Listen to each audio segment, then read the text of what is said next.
3 ಸಾರಿ ಓಂಕಾರವನ್ನು ಹೇಳಿಬಿಟ್ಟು ಸಭೆಯನ್ನು ಪ್ರಾರಂಭ ಮಾಡೋಣ.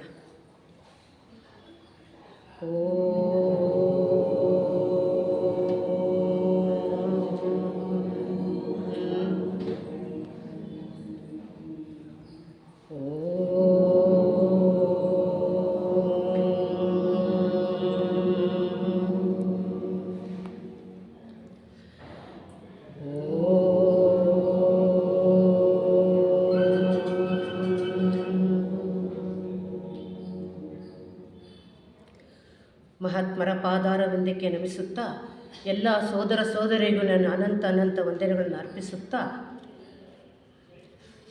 ಸಮಾಧಿಪಾದ ಯೋಗ ವಿಜ್ಞಾನ.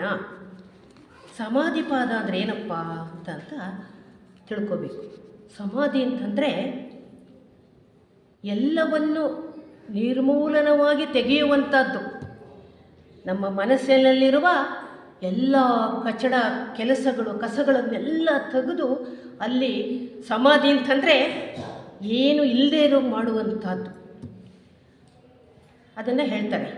ಇಲ್ಲಿ ಪತಂಜಲಿಯವರು ಏನು ಹೇಳ್ತಾರಪ್ಪ ಅಂತಂದರೆ, ಯೋಗ ಚಿತ್ತ ವೃತ್ತಿ ನಿರೋಧ. ಈ ಶಬ್ದ ಎಲ್ಲರೂ ಕೇಳಿರ್ತೀರ. ಏನು ಯೋಗ ಅಂದ್ರೇನು, ಚಿತ್ತ ಅಂದ್ರೇನು, ವೃತ್ತಿ ಅಂದ್ರೇನು, ನಿರೋಧ ಅಂದ್ರೇನು ಅಂತ ಸ್ವಲ್ಪ ಅದು ತುಂಬ ದೀರ್ಘವಾಗಿ ಹೇಳಿದ್ದಾರೆ ಸೈಂಟಿಫಿಕ್ ಮೆಥಡಲ್ಲಿ. ನಾನು ಅದನ್ನು ತಗೊಳ್ಳಲ್ಲ. ನಾನು ಸುಲಭವಾಗಿ ನನಗರ್ಥ ಆಗಿರುವಂಥದ್ದನ್ನು ತಿಳಿಸ್ತಾ ಬರ್ತೀನಿ. ಯೋಗವೆಂದರೆ ಮನಸ್ಸಿನ ರೂಪಾಂತರಗಳ ನಿರೋಧ ಅಥವಾ ತಡೆಯುವಿಕೆ ಅಂತ ಅರ್ಥ ಒಂದು ಕಡೆ. ಯೋಗ ಅಂತಂದರೆ ಒಂದುಗೂಡುವಿಕೆ. ಯಾವ ಜೊತೆ ಒಂದುಗೂಡೋದು? ಪರಮಾತ್ಮನ ಜೊತೆ ಒಂದುಗೂಡುವಿಕೆ ಅಂತ ಅರ್ಥ. ಯೋಗ ಎಂಬ ಪದ ಯುಜ್ ಎಂಬ ಶಬ್ದದಿಂದ ಬಂದಿದೆ. ಇದು ಅನೇಕ ಅರ್ಥಗಳಿವೆ. ಯೋಗಕ್ಕೆ ಅನೇಕ ಭಾಷೆಗಳಲ್ಲಿ ಅನೇಕ ಅರ್ಥಗಳಿವೆ. ಸಾರಭೂತವಾಗಿ ಜೀವಾತ್ಮ ಪರಮಾತ್ಮರು ಒಂದೇ ಆಗಿದ್ದಾರೆ. ಮೊದಲೇ ನಾವು ಇದು ಚೆನ್ನಾಗಿ ಮರ್ದಟ್ಟು ಮಾಡಬೇಕು. ನಾವು ಜೀವಾತ್ಮರು ದೇಹಾತ್ಮ ರೂಪದಲ್ಲಿ ಕೆಲಸ ಮಾಡ್ತಾ ಇರ್ತೀವಿ. ನಾವು ಪರಮಾತ್ಮನ ಅಂಶ ಅಂತ ತಿಳ್ಕೋಬೇಕು. ಮತ್ತು ಏನಾಗುತ್ತೆ ಅಂದರೆ ಆದರೂ ಜೀವಾತ್ಮನು ಆಂತರಿಕವಾಗಿ ಪರಮಾತ್ಮನಿಂದ ಬೇರೆ ಪಟ್ಟಿದ್ದಾನೆ. ಜೀವಾತ್ಮ ಆಂತರಿಕವಾಗಿ ನಮ್ಮೇ ಸ್ವತಃ ಬೇರೆ ಆಗಿದ್ದೀವಿ. ಪರಮಾತ್ಮನಿಂದ ಹೊರಗಡೆ ಬಂದಿದ್ದೀವಿ. ಈ ವ್ಯಕ್ತ ಜಗತ್ತಿನಲ್ಲಿ ಸಂಸ್ಕರಣೆ ಚಕ್ರದ ಮೂಲಕ ಹಾದು ಹೋದ ನಂತರ ಅವನು ಕೊನೆಗೆ ಪರಮಾತ್ಮನೊಡನೆ ಪ್ರಜ್ಞೆಯಲ್ಲಿ ಮತ್ತೆ ಒಂದಾಗುತ್ತಾನೆ. ಅಂದರೆ ಈ ಜಗತ್ತು ಬಂದಿದ್ದೀವಿ ನಾವು ಭಗವಂತನಿಂದ ಬಿಡಿಸ್ಕೊಂಡು.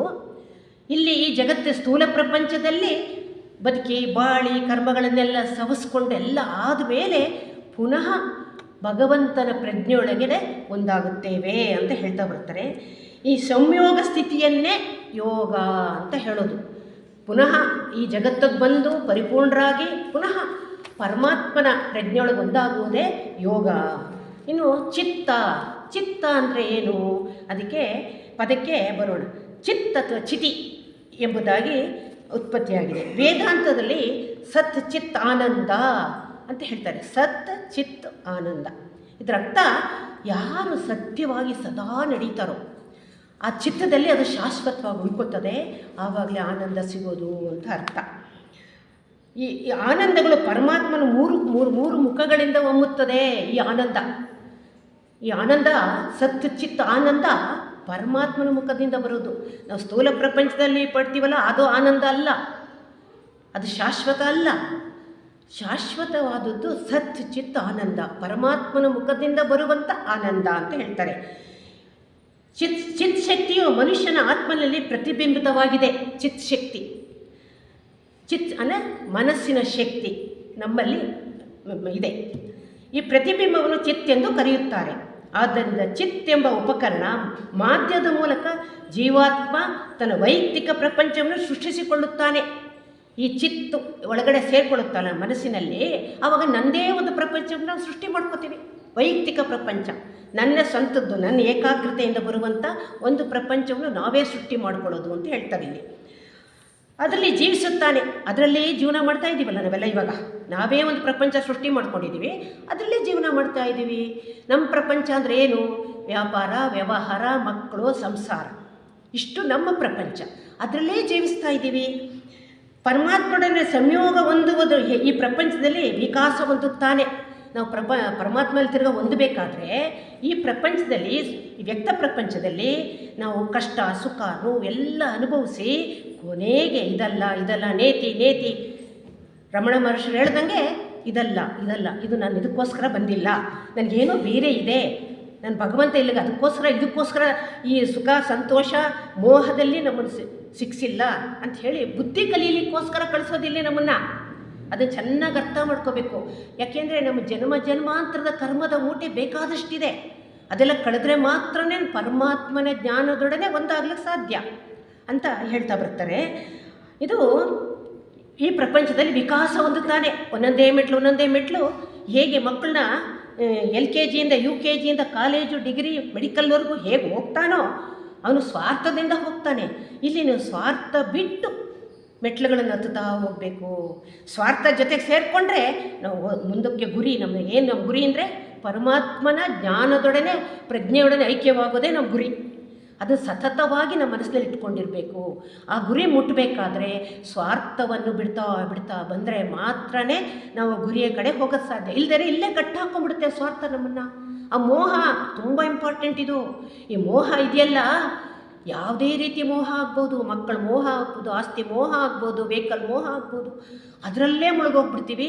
ಅದು ಸರಿಯಾಗಲಿಲ್ಲ ಅಂದರೆ ದುಃಖ ಪಡ್ತೀವಿ, ಅದಕ್ಕೆ ವಿರುದ್ಧವಾದ ಕಥೆಗಳನ್ನೆಲ್ಲ ಮಾಡೋಕ್ಕೆ ಶುರು ಮಾಡ್ತೀವಿ. ಆ ಮೋಹ ಫಸ್ಟ್ ಬಿಡಬೇಕು. ನಾವು ಬಂದಿದ್ದೀವಿ, ನಮ್ಮ ಕೆಲಸ ಅಷ್ಟೇ. ಈಗ ನಾವು ಪ್ರಾಣಿಗಳನ್ನೇ ನೋಡಿ, ಪ್ರಾಣಿಗಳು ಹಸು ಆಗಲಿ ಎಮ್ಮೆ ಆಗಲಿ ನಾಯಿ ಆಗಲಿ, ಅದು ಆ ಚಿಕ್ಕ ಮಗುಗೆ ಮರಿಗಳಿಗೆ ಹಾಲು ಕುಡಿಸುತ್ತೆ ಎಷ್ಟೋರ್ಗ ದೊಡ್ಡದಾಗೋರ್ಗಷ್ಟೇ. ಆಮೇಲೆ ಅದು ಹತ್ರ ಹೋದೆ ಒದ್ಬಿಟ್ಟು ಓಡಿಸ್ತಾ ಇರ್ತವೆ. ನಾವು ಹಂಗೆ ಮಾಡಲ್ಲ. ದೊಡ್ಡ ಮಕ್ಕಳಾದರೂ 30 ವರ್ಷದ ಮಕ್ಕಳಾದರೂ ನಾನು ಹೇಳ್ದಂಗೆ ಕೇಳಬೇಕು, ನಾನು ಹೇಳ್ದಂಗೆ ನಡಿಬೇಕು, ನಾನು ಹೇಳಿದ್ದೆ ಓದಬೇಕು. ಇದು ಮೋಹ ಸ್ವಾರ್ಥ. ಈ ಸ್ವಾರ್ಥ ಆ ಮಕ್ಕಳನ್ನೇ ಹಾಳು ಮಾಡುತ್ತೆ. ಅದು ನಮಗೆ ಗೊತ್ತೇ ಇಲ್ಲ, ಅದು ನಾವು ಮಾಡ್ತಾನೇ ಇರ್ತೀವಿ. ಆದ್ದರಿಂದ ಹೇಳ್ತಾನೆ,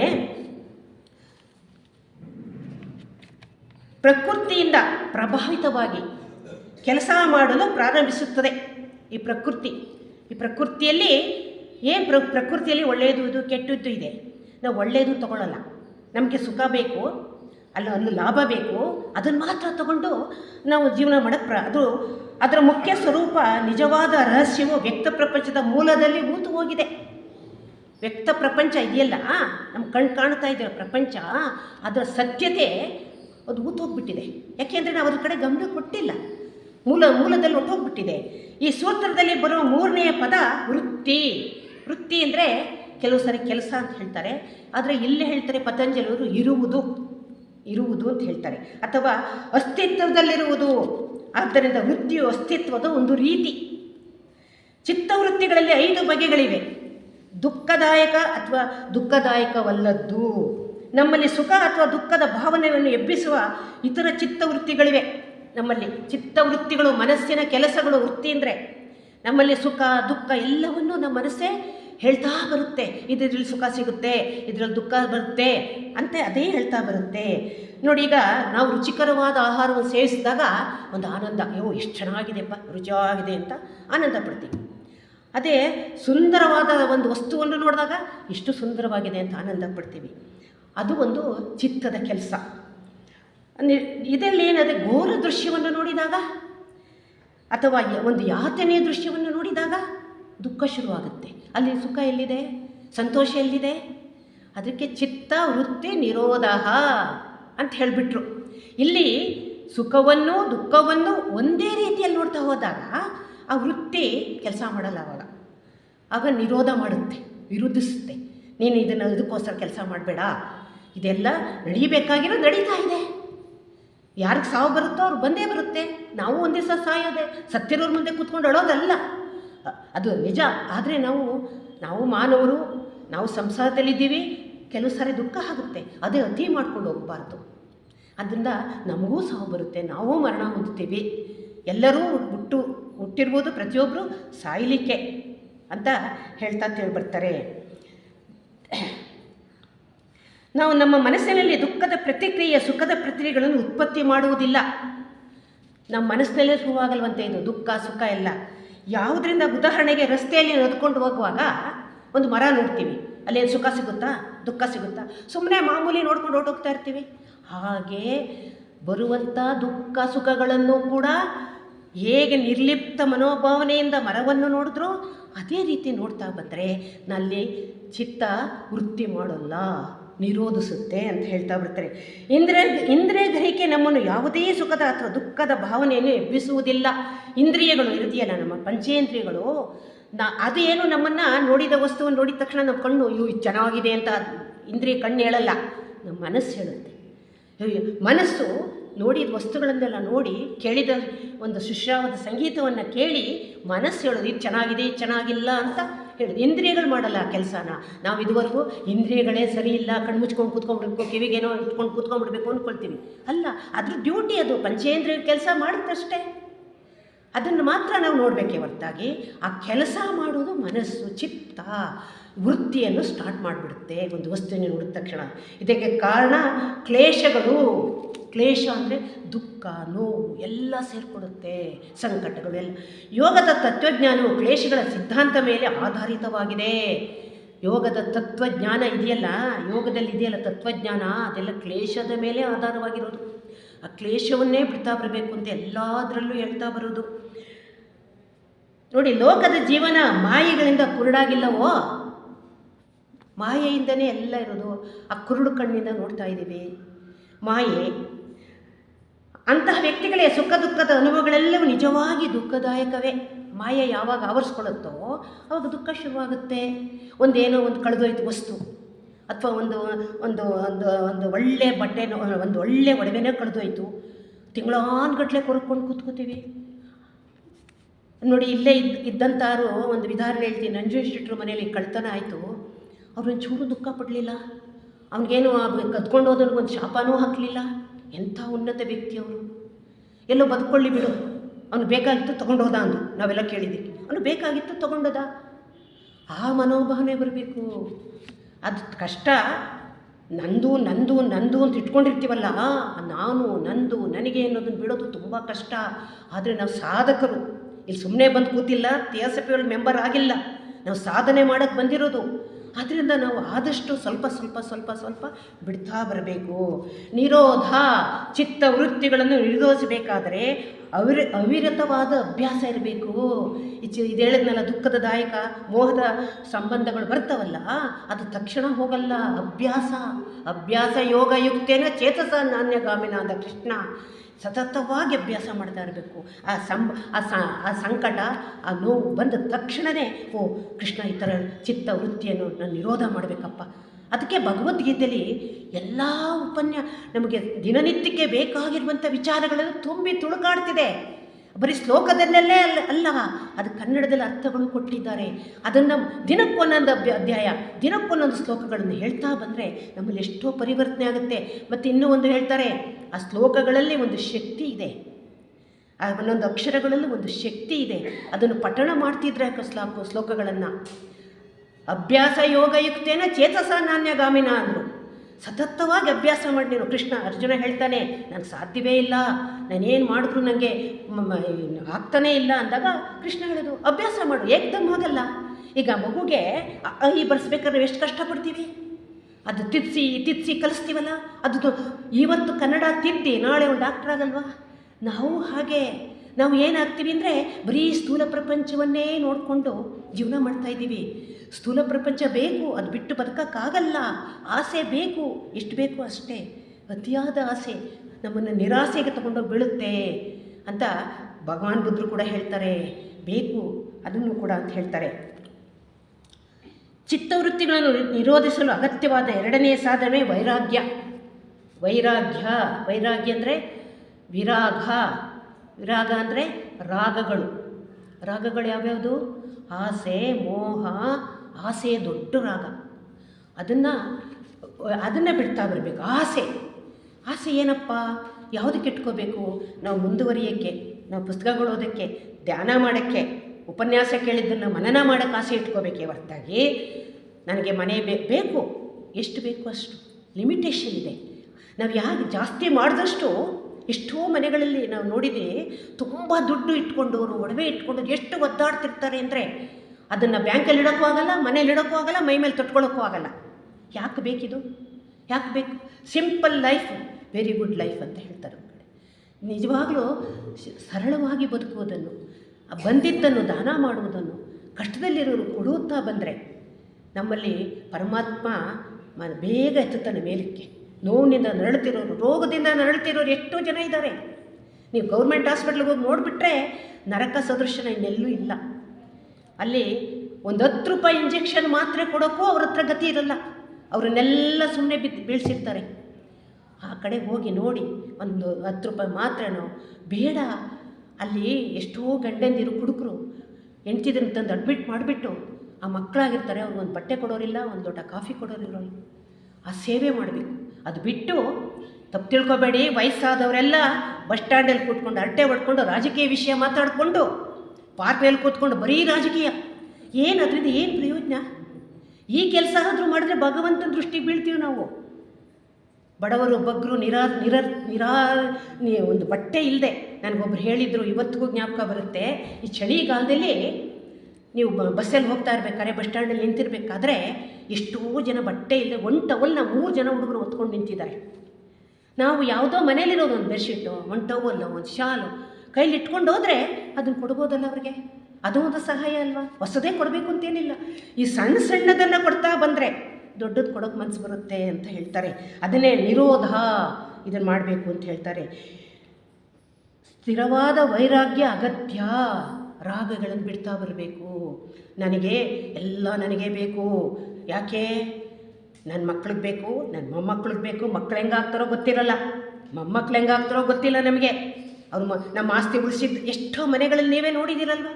ಎಲ್ಲ ಕಿತ್ಕೊಂಡು ತಂದೆ ತಾಯಿನ ಬೀದಿಗೆ ಓಡಿಸಿರೋರು ಎಷ್ಟು ಜನ ಇಲ್ಲ.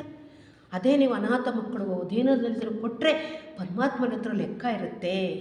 ಆಕಾಶಿಕ್ ರಿಕಾರ್ಡ್ ಅಂದರು, ಅಲ್ಲೆಲ್ಲ ರಿಕಾರ್ಡ್ ಆಗ್ತಾ ಇರುತ್ತೆ ನೀವು ಮಾಡಿದ ಪ್ರತಿಯೊಂದು. ಇನ್ನೂ ಒಂದು ಮೌನವಾಣಿಲಿ ಹೇಳ್ತಾರೆ, ನೀವು ಏನು ಯೋಚನೆ ಮಾಡ್ತೀರೋ, ಏನು ಮಾತಾಡ್ತೀರೋ, ಏನು ಹೊರಗಡೆ ಬಿಡ್ತೀರೋ ಅದೆಲ್ಲ ರಿಕಾರ್ಡ್ ಆಗಿ 7 ನಕ್ಷತ್ರದವರೆಗೂ ಹೋಗುತ್ತಂತೆ. ನಮಗದು ಗೊತ್ತೇ ಇಲ್ಲ. ಇಷ್ಟ ಬಂದಂಗೆ ಮಾತಾಡೋದು, ಇಷ್ಟ ಬಂದಂಗೆ ಯೋಚನೆ ಮಾಡ್ತಿರ್ತೀವಿ. ಅದನ್ನು ನಾವೇನು ಇಲ್ಲಿ ನೋಡಿ, ಹಿಂಗೆ ಶಬ್ದ ಮಾಡಿದ್ದು ಅಲ್ಲಿ ಹೋಗಿರುತ್ತೆ. ರಾಚಪ್ ತಾತವ್ರು ಅದನ್ನೇ ಹೇಳ್ತಾಯಿದ್ರು ಆವಾಗಲೂ. ನೀವೇನೇ ಒಂದು ಶಬ್ದ, ಒಂದು ಮಾತು ಈಚೆ ಬಂದ ತಕ್ಷಣ ಅದು ರಿಕಾರ್ಡ್ ಆಗ್ತಾ ಇರುತ್ತೆ. ಇನ್ನೊಂದು ಜನ್ಮ ಎತ್ಕೊಂಡು ಬಂದಾಗ ಅದೇ ಮೂಟೆ ಆಗಿ ಸೇರಿಸ್ಕೊಂಡು ನಮಗೆ ಕೊಡ್ತಾರೆ. ಆ ಮೂಟೆನ ಅನುಭವಿಸುವಂತ. ಅದಕ್ಕೆ ಮಾತಾಡಬೇಕಾದ್ರೆ ನೀವು ಲೆಡ್ಬಿಟ್ ಒಂದು ಟಾಕ್ ಅನ್ನೋ ಒಂದು ಪುಸ್ತಕ ಹೇಳ್ತಾರೆ, ಪ್ರತಿಯೊಂದು ಶಬ್ದವು ವಾಕ್ಯರ್ಣಬದ್ಧವಾಗಿರಬೇಕು. ತಪ್ಪು ಮಾತಾಡಬಾರ್ದು. ಅದು ಒಂದು ನೆಗೆಟಿವ್ನಲ್ಲಿ ಪ್ರಾರಂಭ ಮಾಡುತ್ತಂತೆ. ಈಗ ನಾನು ಎಷ್ಟೋ ಕಡೆ ನೋಡಿ ಆಟೋ ಅನ್ನೋದು ಬದಲು ನಮ್ಮನೆ ಯಾಟೋ ಅಂತಾಳೆ. ಅದು ತಪ್ಪು. ಶಬ್ದ ಅಲ್ಲಿ ಒಂದು ನೆಗೆಟಿವ್ ಪ್ರಾರಂಭ ಆಗ್ಬಿಡುತ್ತೆ. ಮಾತು ಸ್ಪಷ್ಟವಾಗಿರಬೇಕು. ಪುಸ್ತಕಗಳನ್ನು ಚೆನ್ನಾಗಿ ಓದಿದ್ರೆ ಮಾತ್ರನೇ, ಅದರಲ್ಲೂ ಭಗವದ್ಗೀತೆ ಚೆನ್ನಾಗಿ ಓದಿದ್ರೆ ಮಾತ್ರನೇ ನಮ್ಮ ಮಾತು ಸ್ಪಷ್ಟವಾಗಿ ಬರೋಕ್ಕೆ ಸಾಧ್ಯ. ಭಗವದ್ಗೀತೆ ಹೇಳ್ತಾ ಆ ಮಾತಲ್ಲಿ ಸ್ಪಷ್ಟತೆ ಬರುತ್ತೆ ಅಂತ ಹೇಳ್ತಾರೆ. ಯೋಗ ಪಥದಲ್ಲಿ ಕ್ರಮಿಸುವ ಸಾಧಕರೆಲ್ಲರೂ ತಮ್ಮ ಜೀವನದಲ್ಲಿ ಆಸೆಯ ಪಾತ್ರವನ್ನು ಮತ್ತು ಅದು ಹೇಗೆ ಮನಸ್ಸನ್ನು ನಿರಂತರ ಕ್ಷುಬ್ಧ ಸ್ಥಿತಿಯಲ್ಲಿ ಸ್ಪಷ್ಟವಾಗಿ ಇಡುತ್ತಾನೆ ಎಂಬುದನ್ನು ತಿಳ್ಕೋಬೇಕು. ನಾವು ನಾವೆಲ್ಲ ಯೋಗ ಪಥಕ್ಕೆ ಹೋಗೋಕ್ಕೆ ಬಂದಿರೋರೆ. ಯೋಗ ಪಥದಲ್ಲಿ ಹೋಗ್ತಾ ಇದ್ದೀವಿ. ಅಲ್ಲಿ ಈ ಸಾಧಕ ಆಸೆ ನಮಗೆ ಏನೇನು ಕೆಲಸ ಮಾಡ್ತಿದೆ, ನಮ್ಮನ್ನು ಎಷ್ಟು ಕುಬ್ಜ ಅಂದರೆ ಕೆಳಕ್ಕೆ ಅದುಮ್ತಾ ಇದೆ. ಅದನ್ನು ನಾವು ತಿಳ್ಕೊಂಡಾಗ ಆ ಅದನ್ನು ಬಿಡ್ತಾ ಬರ್ತೀವಿ. ವಿಷಯ ವಿನಿವರ್ತಂತೆ ನಿರಾಹಾರಸ್ಯ ದೇನಂ ರಸವರ್ಜಂ ರಸೋಪಶ್ಯ ಪರಂ ದೃಷ್ಟ ನಿವರ್ತತೆ ಅಂತಂದರೆ ವಿಷಯಗಳು ಎಲ್ಲಿ ಪ್ರಾರಂಭ ಆಗುತ್ತೋ ಅಲ್ಲಿ ಒಂದು ರಸ ಉತ್ಪತ್ತಿ ಆಗುತ್ತಂತೆ. ಆ ರಸ ನಮ್ಮೊಳಗೆ ಸೇರಿಕೊಂಡು ಪ್ರತಿಯೊಂದಕ್ಕೂ ಅದು ಪ್ರಾರಂಭ ಮಾಡುತ್ತೆ.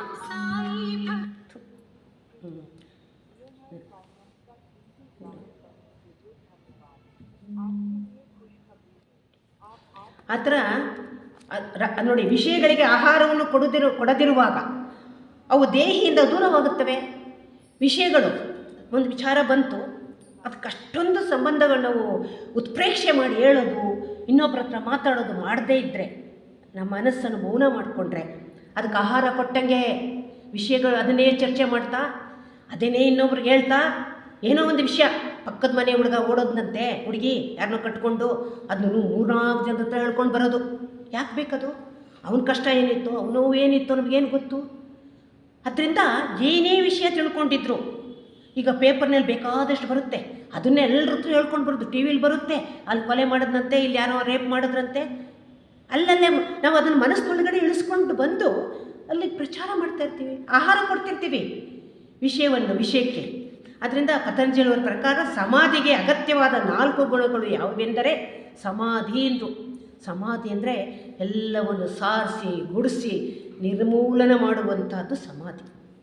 ಆ ಸಮಾಧಿಗೆ ಯಾವುದು ಅಂದರೆ ಅಗತ್ಯವಾದ 4 ಗುಣಗಳು ಯಾವೆಂದರೆ ಶ್ರದ್ಧೆ ಅಥವಾ ನಂಬಿಕೆ.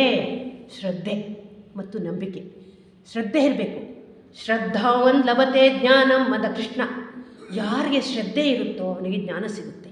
ಸುಮ್ಮನೆ ಏನೋ ಇಲ್ಲೊಂಚೂರು ಓದ್ಬಿಟ್ಟು ಅಲ್ಲೊಂಚೂರು ಕೇಳ್ಬಿಟ್ಟು ಮಾಡಿದ್ರೆ ಸಾಧ್ಯ ಇಲ್ಲ.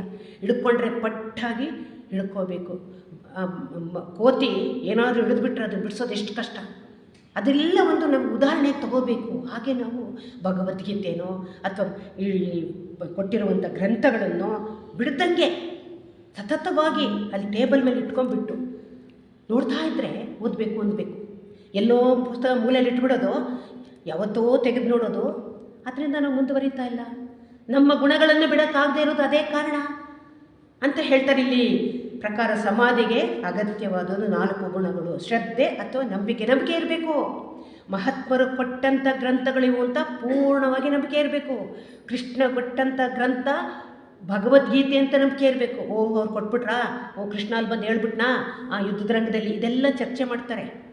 ಯುದ್ಧ ರಂಗದಲ್ಲಿ ಹೇಳಿದ್ನೋ ಬಿಟ್ನೋ, ನಮ್ಮ ಜೀವನಕ್ಕೆ ಬೇಕಾಗಿರುವಂಥ ವಿಚಾರಗಳನ್ನು ಕೊಟ್ಟಿದ್ದಾನಲ್ಲ. ಅದ್ವೇಷ್ಟ ಸರ್ವಭೂತಾನ ಮೈತ್ರ ಕರುಣ ಏವಚ ನಿರ್ಮಮೋ ನಿರಹಂಕಾರ ಸಮದುಃಖ ಸುಖ ಕ್ಷಮೆಯಿಂದ. ಅದೊಂದು ಶ್ಲೋಕ ಸಾಕು ಈ ಜನ್ಮಕ್ಕೆ. ಅದ್ವೇಷ್ಟ ಸರ್ವಭೂತಾನ, ಯಾವ ಭೂತಗಣಗಳನ್ನು ದ್ವೇಷ ಮಾಡದಂಗೆ ನಿರ್ಮಮ ನಿರಹಂಕಾರವನ್ನು ಬಿಡು ಅಂತ ಹೇಳ್ತಾನೆ. ಯೋನ ಹರ್ಷತಿನ ದ್ವೇಷ್ಟಿನ ಸೋಚಿತಿನ ಕಾಂಕ್ಷಿತಿ ಅಂದ್ಬಿಟ್ಟ. ಯಾವುದಕ್ಕೂ ಸುಖ ಬರಲಿ ಸಂತೋಷ ಪಡಬೇಡ, ದುಃಖ ಬರಲಿ ದುಃಖ ಪಡಬೇಡ. ಅಂಥ ಭಕ್ತ ನನಗೆ ಪ್ರಿಯ. ನೀನು ಕೊಡಗಟ್ಲೆ ಹಾಲು ಸುರಿದು ಬುಟ್ಟಿಗಟ್ಟಲೆ ಹೂವು ಹಾಕ್ಬಿಟ್ಟು ತೆಂಗಿನಕಾಯಿನ 100 ಹೊಡೆದು ಬಿಟ್ರಲ್ಲ, ಇದನ್ನು ಹೇಳ್ತಾನೆ ಕೃಷ್ಣ. ಎಲ್ಲ ಭೂತಗಣಗಳನ್ನು ಸಹೋದರರು ಅಂತ ತಿಳ್ಕೊಂಡು ನಮ್ಮ ಕೈಲಾದಷ್ಟು ಸಹಾಯ ಮಾಡ್ತಾ ಬರುವುದು ಪ್ರತಿಯೊಬ್ಬ ಮಾನವನ ಕರ್ತವ್ಯ. ಯಾಕೆಂದರೆ ನಾವು ಮಾನವರು ಭಗವಂತನ ಒಂದು ಅಂಶ. ಪರಮಾತ್ಮ ಯಾವುದಾದ್ರೂ ತನಗೆ ಬೇಕು ಅಂತ ಯಾವುದಾದ್ರು ಇಟ್ಕೊಂಡಿದ್ದಾನ? ಎಲ್ಲವನ್ನು ಅಳೆದು ಸುರಿದು ಕೊಡ್ತಾನೆ ಇದ್ದಾನಲ್ಲ. ಆ ಭಗವಂತ ಕೊಡದೇ ಇದ್ದರೆ ನಾವು ಊಟ ಮಾಡ್ತಿದ್ವಾ? ಇವತ್ತು ಬೆಳೆ ಬೆಳೀತಿತ್ತ? ಹೋಗಿ ನಾವು ಅದನ್ನು ಗಮನಿಸೋದೇ ಇಲ್ಲ. ನಮ್ಗೆ ಅಕ್ಕಿ ಅದು ಚೆನ್ನಾಗಿಲ್ಲ, ರಾಗಿ ಚೆನ್ನಾಗಿಲ್ಲ, ಈ ಹಣ್ಣು ಹಂಗಿಲ್ಲ ಹಿಂಗಿಲ್ಲ ಅಂತ ಕತೆ ಹೊಡಿತೇವೆ ಹೊರತಾಗಿ, ಅದು ಕೊಟ್ಟಂಥ ಭಗವಂತ ಆ ಸೃಷ್ಟಿ ಮಾಡಬೇಕಾದ್ರೆ ಭೂತಾಯಿ, ಆ ಪ್ರಕೃತಿ ದೇವತೆ, ಅವ್ಳಿಗೊಂದು ಥ್ಯಾಂಕ್ಸ್ ಹೇಳ್ತೀವ? ಪಟ ಪಟ ಪಟ ಅಂತ ಕಿತ್ಬಿಡೋದೇ ಕತೆ ನಮ್ಮದು. ಅದಕ್ಕೊಂದು ಥ್ಯಾಂಕ್ಸ್ ಹೇಳ್ತೀವ? ಇಲ್ಲ, ನಮ್ಗೆ ಅದು ಗೊತ್ತೇ ಇಲ್ಲ. ಇನ್ನೊಂದು ಕಡೆ ಹೇಳ್ತಾರೆ ವರ್ಣ ನೀರಿಗೆ ಯಾವತ್ತಾರು ಥ್ಯಾಂಕ್ಸ್ ಹೇಳಿದ್ದೀವ ನಾವು? ಅದು ನಮಗೋಸ್ಕರ ಇರೋದು, ಅದಕ್ಕೇನು ಥ್ಯಾಂಕ್ಸ್ ಹೇಳು? ಅದನ್ನು ಉಪಯೋಗಿಸುವಾಗ ಗಂಗೆ ಯಮುನೆ ಚೈವ ನರ್ಮದಾ ಸಿಂಧು ಕಾವೇರಿ ನಮಸ್ತಭ್ಯಂ ನಮೋ ನಮಃ ಅಂತ ಹೇಳಿ ಅಂತ ಎಲ್ಲ ಶ್ಲೋಕಗಳಲ್ಲೂ ಹೇಳ್ತಾರೆ, ಎಲ್ಲ ಮಹತ್ವರುಗಳು ಹೇಳ್ತಾರೆ. ಅದು ನಮಗೆ ಜ್ಞಾಪಕಕ್ಕೆ ಬರೋಲ್ಲ. ಈಗ ಮನಸ್ಸಿನಲ್ಲಿ ಚಂಚಲ ಸ್ಥಿತಿಯನ್ನು ಪತಂಜಲಿಯವರು ಮೊಟ್ಟ ಮೊದಲು ಮತ್ತು ಅತ್ಯಂತ ಪರಿಣಾಮಕಾರಿಯಾದ ವಿಧಾನವೇಂದರೆ ಓಂಕಾರ ಜಪ ಅಂತ ಹೇಳೋದು. ನಮ್ಮ ಮನಸ್ಸು ಯಾವಾಗಲೂ ಚಂಚಲತೆಯಿಂದಲೇ ತುಂಬಿದೆ. ಧ್ಯಾನ ಮಾಡೋಕ್ಕೆ ಕೂತ್ಕೊಂಡ್ರೆ ಗೊತ್ತಾಗೋದು ನಮ್ಮ ಮನಸ್ಸು ಏನು ಮಾಡ್ತಾ ಇದೆ, ನಮ್ಮ ಮನಸ್ಸು ಏನು ಕೆಲಸ ಮಾಡ್ತಿದೆ, ನಮ್ಮ ಮನಸ್ಸಿನಲ್ಲಿ ಎಷ್ಟು ಕಚ್ಚಡಗಳಿದೆ, ಎಷ್ಟು ಬೇಕಿಲ್ದಿರೋ ತುಂಬಿದ್ದೀವಿ ಅನ್ನೋದು ಧ್ಯಾನಕ್ಕೆ ಕೂತ್ಕೊಂಡಾಗ ಎಲ್ಲ ಹೊರಗಡೆ ಬರುತ್ತೆ. 2 ನಿಮಿಷ ಧ್ಯಾನ ಮಾಡೋಕ್ಕಾಗಲ್ಲ. ಅದಕ್ಕೆ ಹೇಳ್ತಾನೆ ಶ್ರದ್ಧಾ, ಇವ್ರು ಹೇಳ್ತಾರೆ ಓಂಕಾರ ನಾದ, ಓಂಕಾರದ ಜಪ. ಓಂಕಾರ ಇಡೀ ಭೂಮಂಡಲವೆಲ್ಲ ಆವರಿಸಿರೋದು ಓಂಕಾರವೇ. ಒಂದು ಕಡೆ ಯಾರೋ ಒಬ್ಬ ಇಂಗ್ಲೀಷ್ ಆಥರ್ ಬರೆದಿದ್ದಾನೆ, ಸೂರ್ಯನ ಹತ್ರವರೆಗೂ ಹೋಗಿದ್ರಂತವರು, ಅಲ್ಲೂ ಕೂಡ ಓಂಕಾರದ ಶಬ್ದ ಬರ್ತಾ ಇರ್ತೈತೆ.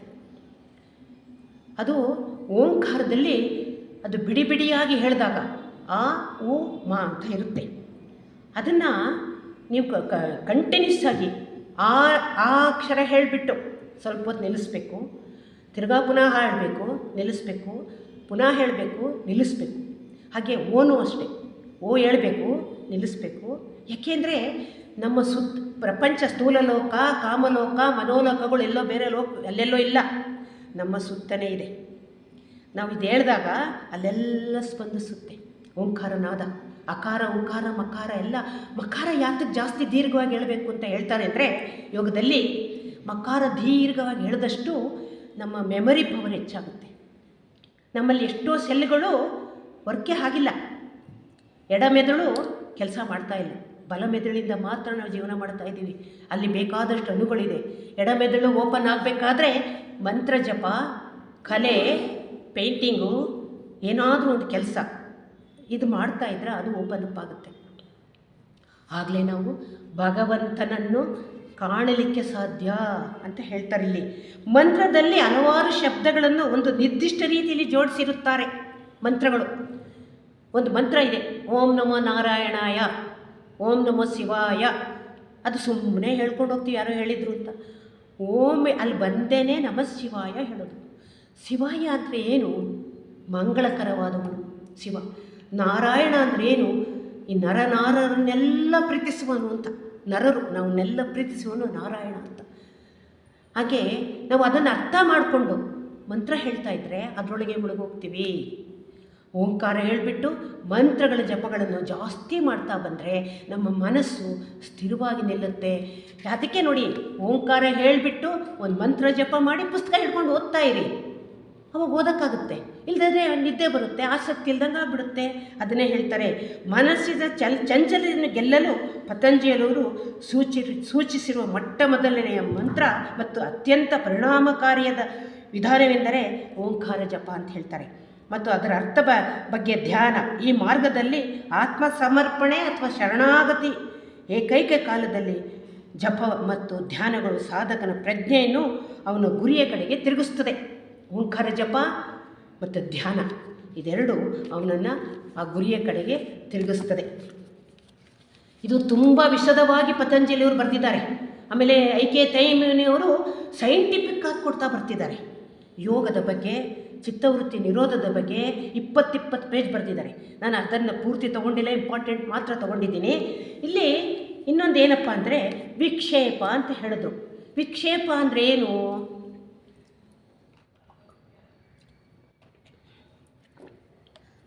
ವಿಕ್ಷೇಪ ಅಂದರೆ ಚಂಚಲತೆ ಅಂತ.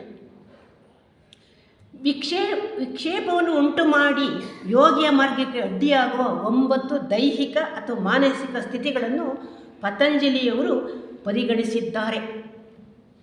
ಮನುಷ್ಯನಿಗೆ ಈ ಚಂಚಲತೆ ಏನರಿಂದ ಉಂಟಾಗುತ್ತೆ ಅನ್ನೋದನ್ನು 9 ರೀತಿಯಲ್ಲಿ ಹೇಳಿದ್ದಾರೆ. 9 ರೀತಿಯಲ್ಲಿ ಇವುಗಳಲ್ಲಿ ವಿಚಾರ ಮಾಡೋಣ ಅಂತ ಹೇಳ್ತಾರೆ. ರೋಗ, ಒಂದು ಶರೀರದಲ್ಲಿ ರೋಗ ಬಂದ ತಕ್ಷಣ ನಾವು ಧ್ಯಾನ ಮಾಡೋಕ್ಕಾಗುತ್ತಾ? ಜಪ ಮಾಡೋಕ್ಕಾಗುತ್ತಾ? ನಮ್ಮ ಮನಸ್ಸನ್ನೆಲ್ಲ ನೋವು ಆ ರೋಗದ ಕಡೆಗೆ ಹೋಗ್ತಾ ಇರುತ್ತೆ. ಅದನ್ನೇ ಹೇಳ್ತಾರೆ, ದೇಹದಲ್ಲಿ ಮನಸ್ಸು ದೇಹದ ಕಡೆ ಸೆಳೆಯಲ್ಪಡುವುದು. ರೋಗ ಎಲ್ಲಿದೆಯೋ, ನೋವೆಲ್ಲಿದೆಯೋ ಅಲ್ಲಿಗೆ ಹೋಗ್ತಾ ಇರುತ್ತೆ. ಅದನ್ನು ಮನಸ್ಸು ಅಂತರ್ಮುಖ ಮಾಡುವುದು ಕಷ್ಟವಾಗುತ್ತದೆ ರೋಗ ಇದ್ದಾಗ ದೇಹದಲ್ಲಿ. ಒಂದು ಅಡಚಣೆ ಯೋಗ ಮಾರ್ಗದಲ್ಲಿ ನಡೆಯಲು ಪರಿಪೂರ್ಣ ಆರೋಗ್ಯ ಅಗತ್ಯ. ಪರಿಪೂರ್ಣ ಅಗತ್ಯ. ಆರೋಗ್ಯ ಇದ್ದರೆ ಮಾತ್ರ ಯೋಗ ಮಾರ್ಗದಲ್ಲಿ ಸಾಧ್ಯ. ಇಲ್ಲದರೆ ನೋವು ಅಂದ್ಕೊಂಡು ಮೂಲೆಯಲ್ಲಿ ಕೂತಿರೋದೇ ಆಗುತ್ತೆ. ಈ ಜೀವನವೇ ವ್ಯರ್ಥ ಅಂತ ಒಂದು ಕಡೆ ಹೇಳ್ತಾರೆ. ಜೀವನವೇ ವ್ಯರ್ಥ ಅಂತಾರೆ ಪತಂಜಲಿಯವರು ಅಂತ. ಮತ್ತು ಈ ಕಾರಣದಿಂದ ಹಠಯೋಗದ ಅಭ್ಯಾಸಗಳಾದ ಆಸನ, ಪ್ರಾಣಾಯಾಮಗಳನ್ನು ಪತಂಜಲಿಯವರು ತಮ್ಮ ಯೋಗ ಕ್ರಮದಲ್ಲಿ ಅಳವಡಿಸಿಕೊಂಡಿದ್ದಾರೆ. ಯಾವಾಗ ನಾವು ಯೋಗವನ್ನು ದಿನಾ ಮಾಡ್ತಾ ಬರಬೇಕು. ಇವತ್ತಾಗಲಿಲ್ಲ, ಒಂದು ದಿವಸ ಬಿಟ್ಟರೆ ಮಾಡೋಕ್ಕೆ ಆಗಲ್ಲ. ಬಿಡುತ್ತಂಗೆ. ಹೇಗೆ ನೀವು ಕಾಫಿ ಟೈಮ್ ಸರಿಯಾಗಿ ಕುಡಿತೀರಾ? ಹೇಗೆ ಟೈಮ್ ಊಟ ಮಾಡಿಬಿಡ್ತೀರಾ? ಹಾಗೆ ಯೋಗವೂ ಕೂಡ ನಮ್ಮ ದೇಹಕ್ಕೆ ಊಟ. ಅದು ಮಾಡ್ತಾನೇ ಇರಬೇಕು. ಪ್ರಾಣಾಯಾಮ, ಆಸನಗಳು ಎಷ್ಟೆಷ್ಟು ಸಾಧ್ಯವೋ ಅಷ್ಟೆಷ್ಟು ಮಾಡ್ತಾ ಬಂದರೆ ಮಾತ್ರ ಈ ದೇಹ, ನಮ್ಮ ಮನಸ್ಸು ಎರಡು ಒಂದು ಸ್ಥಿತಿಗೆ ಬರುತ್ತೆ. ಆಗ ರೋಗಗಳ ಕಡೆ ಹೋಗಲ್ಲ. ಮತ್ತು ಇನ್ನೊಂದು ಹೇಳಿದ್ರೆ ಎರಡನೇದು ಜಡತೆ. ಕೆಲವು ಸ್ಥೂಲ ದೇಹವು ನೋಡಲು ಸುಂದರವಾಗಿರುತ್ತದೆ, ಆದರೆ ನರಗಳಲ್ಲಿ ಸಾಕಾದಷ್ಟು ಶಕ್ತಿಯೇ ಇರುವುದಿಲ್ಲ. ನೋಡೋಕ್ಕೆ ತುಂಬ ಸುಂದರವಾಗಿ ಚೆನ್ನಾಗಿರ್ತಾರೆ, ಆದರೆ ಅವರುಗಳಲ್ಲಿ ನರಗಳಲ್ಲಿ ಶಕ್ತಿ ಇರೋಲ್ಲ. ಅದರಿಂದಾಗಿ ಅವರು ಸದಾ ನಿತ್ರಾಣ ಸ್ಥಿತಿಯಲ್ಲೇ ಇರ್ತಾರೆ. ನರಗಳಲ್ಲಿ ಶಕ್ತಿ ಇದ್ದರೆ ತಾನೇ ಹಸನ್ಮುಖಿಯಾಗಿ ಏನಾದರೂ ಕೆಲಸ ಮಾಡೋಕ್ಕೆ, ಮುನ್ನುಗ್ಗೋಕ್ಕೆ, ಬೆಳಿಗ್ಗೆನೇ ಬೇಗ ಎದ್ದು ಓದೋಕ್ಕೆ ಆಸಕ್ತಿ ಬರುತ್ತೆ. ಯಾವಾಗ ನಿತ್ರಾಣ ಸ್ಥಿತಿ ನಾವೇ ಮಾಡ್ಕೊಳ್ಳೋದು, ಬೇಡಬೇಡದೆಲ್ಲ ತುಂಬಿ ದೇಹಕ್ಕೆ ಆಸೆ, ಅದಾಸೆ, ಇದಾಸೆ, ಈ ತಿಂಡಿ ಆಸೆ, ಆ ತಿಂಡಿ ಆಸೆ ತಿಂದುಬಿಡೋದು ಚೆನ್ನಾಗಿ, ಅಜೀರ್ಣ ಆಗಲ್ಲ, ಆಮೇಲೆ ರೋಗ ಬರುತ್ತೆ. ಆ ರೋಗ ಬಂದಾಗ ನರಗಳೆಲ್ಲ ವೀಕ್ ಆಗ್ತಾ ಬರುತ್ತೆ. ಇನ್ನೂ ಒಂದು ಏನಪ್ಪ ಅಂದರೆ ನಮ್ಮ ಜಠರ ಎಷ್ಟು ಕೆಲಸ ಮಾಡಲಿಕ್ಕೆ ಸಾಧ್ಯ? ನಾವು ಬೆಳಗ್ಗೆಯಿಂದ ಸಾಯಂಕಾಲದವರೆಗೂ ಎಷ್ಟು ಕೆಲಸ ಮಾಡಿ ಸುಸ್ತಾಗಿ ಮಲ್ಕೋತೀವಲ್ಲ, ಈ ಜಠರಕ್ಕೆ ಹಂಗೆ ತುಂಬಿಟ್ರೆ ನಾವು ಅದೆಷ್ಟು ಅಂತ ತಿರುಗಿಸೋಕ್ಕೆ ಸಾಧ್ಯ, ಅದೆಷ್ಟು ಅಂತ ಕೆಲಸ ಮಾಡೋಕ್ಕೆ ಸಾಧ್ಯ? ಅದಕ್ಕೆ ಏಕಾದಶಿ ವ್ರತಗಳು, ವಾರಕ್ಕೊಂದು ದಿವಸ ಉಪವಾಸ ಹೇಳಿರೋದು, ಅದಕ್ಕೊಂದು ರೆಸ್ಟ್ ಕೊಡಲಿ ಅಂತ. ಅದು ಮಾಡಿದಾಗ ಮಾತ್ರ ನಮ್ಮ ದೇಹ ಶುದ್ಧನೂ ಆಗ್ತಾ ಬರುತ್ತೆ. ಆಮೇಲೆ ನೀರಿನ ವಿಧಾನ ಹೇಳಿದ್ದಾರೆ, ತುಂಬ ಸರಿ. ಯಾವಾಗ ನೀರು ಕುಡಿಬೇಕು, ಹೇಗೆ ಮಾಡಬೇಕು ಅಂತ. ಏಕೆ ಯಾವಾಗ ನೀರು ಕುಡಿಬೇಕು? ಊಟ ಆದ ಅರ್ಧ ಗಂಟೆ ಮೇಲೆ ನೀರು ಕುಡಿಬೇಕು. ಈಗ ಮಿಕ್ಸಿಗೆ ಪದಾರ್ಥ ಹಾಕ್ಬಿಟ್ಟು ನೀರು ತುಂಬಿಟ್ರೆ ಅದು ಚೆನ್ನಾಗಿ ಜೀರ್ಣ ಉರಿಯುತ್ತಾ? ಹಾಗೆ ನಮ್ಮ ದೇಹದಲ್ಲೂ ಕೂಡ ಚೆನ್ನಾಗಿ ಅಗದು ತಿನ್ನಬೇಕು. ಆಮೇಲೆ ಅರ್ಧ ಗಂಟೆ ಬಿಟ್ಕೊಂಡು ನೀರು ಕುಡಿಬೇಕು. ಆಗ ನಮ್ಮ ದೇಹ ಕರೆಕ್ಟಾಗಿ ಕೆಲಸ ಮಾಡುತ್ತೆ. ಜಠರ ನಾವು ತುಂಬ ತುಂಬಿಡೋದು, ಹಬ್ಬ ಹರಿದಿನಗಳಲ್ಲಿ ಚೆನ್ನಾಗಿ ತಿಂದುಬಿಡೋದು, ಅದು ಚೆನ್ನಾಗಿದೆ, ಇದು ಚೆನ್ನಾಗಿದೆ ಅಂತ ಆಮೇಲೆ ಸುಸ್ತಾಗಿ ಮಲ್ಕೊಳ್ಳೋದು, ಇದೆಲ್ಲ ಸಾಧ್ಯ ಆಗುತ್ತೆ. ಅದೇ ನಿತ್ರಾಣ ಆಗೋಕ್ಕೆ ಸಾಧ್ಯ. ಯಾವುದೇ ಕೆಲಸವನ್ನು ತೆಗೆದುಕೊಳ್ಳಲು ಹಿಂಜರಿಯುತ್ತಾರೆ ನಿತ್ರಾಣ ಇರುವವರು. ಶಕ್ತಿ ಇರಲ್ವಲ್ಲ ಮಾಡೋಕ್ಕೆ. ಯಾವ ಕೆಲಸ ಹೇಳಿದ್ರು ಅಯ್ಯಪ್ಪ ನನ್ನ ಕೈಲಿ ಆಗಲ್ಲಪ್ಪ, ನನಗೆ ಮಾಡೋಕ್ಕೆ ಸಾಧ್ಯ ಇಲ್ಲ, ನನಗೆ ಶಕ್ತಿನೇ ಇಲ್ಲ ಅಂತಾರೆ. ಅನೇಕ ವೇಳೆ ಇಂಥ ದೀರ್ಘಕಾಲ ಆಯಾಸದ ಮೂಲ ಮಾನಸಿಕವಾಗಿರುತ್ತದೆ. ಕೆಲವು ಮಾನಸಿಕವಾಗಿರುತ್ತಂತೆ. ಮನಸ್ಸು ಕಳ್ತನ ಮಾಡುತ್ತೆ ಕೆಲಸ ಮಾಡಬೇಡ ಅಂತ. ಸುಮ್ಮನೆ ಮನಸ್ಸಿಗೆ ಹೇಳ್ಕೊಂಬಿಡುತ್ತು, ಅಯ್ಯೋ ನನಗೆ ಅದಾಗಲ್ಲ, ಇದಾಗಲ್ಲ, ಅಯ್ಯೋ ನಾನು ಸಾಧ್ಯನ ಅದು ಮಾಡೋಕ್ಕೆ. ಮೊದಲೇ ತುಂಬಿಡ್ತೀವಿ ಮನಸ್ಸಿಗೆ. ಯಾಕಾಗಲ್ಲ, ನಾನು ಮಾಡೇ ಮಾಡ್ತೀನಿ ಅಂತ ಮುದ್ನಗ್ಗೋ ಧೈರ್ಯ ಇಲ್ಲ ನಮಗೆ. ಅದನ್ನು ತುಂಬಿಟ್ಟು ಮನಸ್ಸು ಹೌದು ನಿನಗಾಗಲ್ಲ, ಸುಮ್ಮನೆ ಕೂತ್ಕೋ, ಅಯ್ಯೋ ಸುಮ್ಮನೆ ಮಲ್ಕೋ ಅಂತ ಹೇಳುತ್ತದು. ಅದೇ ಥರ ಮಾಡ್ತಾ ಇರ್ತೀರಿ. ಜೀವನದಲ್ಲಿ ಒಂದು ನಿರ್ದಿಷ್ಟ ಹಾಗೂ ಕ್ರಿಯಾತ್ಮಕ ಗುರಿ ಇಲ್ಲದಿರುವುದೇ ಇದಕ್ಕೆ ಕಾರಣ. ನೋಡಿ, ನಿರ್ದಿಷ್ಟವಾದ ಗುರಿ ಇಲ್ಲ. ನಾವು ಪರಮಾತ್ಮನ ಅಂಶ, ಅಲ್ಲಿಂದ ಬಂದಿದ್ದೀವಿ ಇಲ್ಲಿ ಬುದ್ಧಿ ಕಲಿಯೋಕ್ಕೆ, ಪಾಠ ಕಲೀಲಿಕ್ಕೆ. ನಾವು ಪರಮಾತ್ಮನನ್ನೇ ಗುರುತಿಟ್ಕೊಂಡಾಗ ನಿರ್ದಿಷ್ಟವಾದ ಗುರಿ ಅದಿದ್ದಾಗ ನಾವು ಸಿಕ್ಕಾಪಟ್ಟೆ ತಿನ್ನೋದು ಇಲ್ಲ, ನಿಮ್ಮಲ್ಲಿ ಸದಾ ನಿದ್ದೆ, ಸಿಕ್ಕಾಪಟ್ಟೆ ನಿದ್ದೆ ಮಾಡೋದು ಅದೂ ಇಲ್ಲ. ಬಡಿದು ಎಬ್ಬರಿಸ್ಬೇಕು ನಮ್ಮನ್ನು. ಒಂದು ಕಡೆ ಹೇಳ್ತಾರೆ 4 ಗಂಟೆ 3:30 ಗಂಟೆಗೆ ಯಾರು ಎದ್ದೇಳ್ತಾನೋ ಅವನೇ ಜ್ಞಾನಿ ಆಗೋದು ಅಂತ. ಅದು ಎಬ್ಬರಿಸುತ್ತಂತೆ ನಮ್ಮನ್ನು ನೋಡಿ. ಕೆಲವು ಸಾರಿ ನಾನೆಲ್ಲೋ ಒಂದು ಕಡೆ ಓದಿದ್ದೆ, ಕೆಲವರು ಬಾತ್ರೂಮ್ಗೆ ಹೋಗೋಕ್ಕೆ ಕರೆಕ್ಟಾಗಿ 3:30ಗೆ ಎಚ್ಚರಿಕೆ ಆಗಿಬಿಡುತ್ತೆ. ಎಚ್ಚರಿಕೆ ಆದ ತಕ್ಷಣ ಕೂತ್ಕೊಂಡು ಜಪಾನೋ ಒಂದು ಪುಸ್ತಕನೂ ಓದಲ್ಲ, ಪುನಃ ಮಲ್ಕೋತಾರೆ.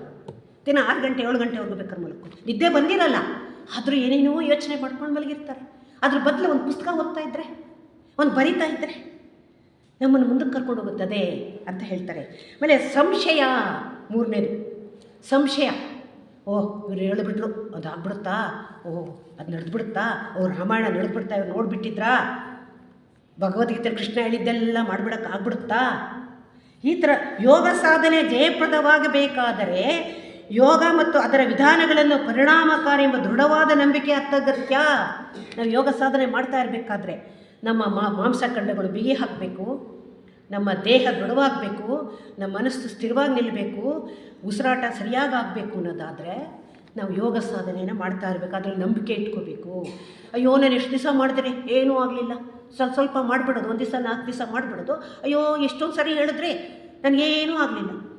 1 ದಿವಸಕ್ಕೆ 2 ದಿವಸಕ್ಕಾಗುತ್ತಾ? ಒಂದು ಯೋಗ ಸಾಧನೆ ಮಾಡಿ ಅದರಿಂದ ನಿನಗೆ ಒಂದು ಪ್ರಯೋಜನ ಬರಬೇಕಂದ್ರೆ 6 ತಿಂಗಳು ಅಂತಾರೆ ಯೋಗ ಮಾಸ್ಟರ್ಸು.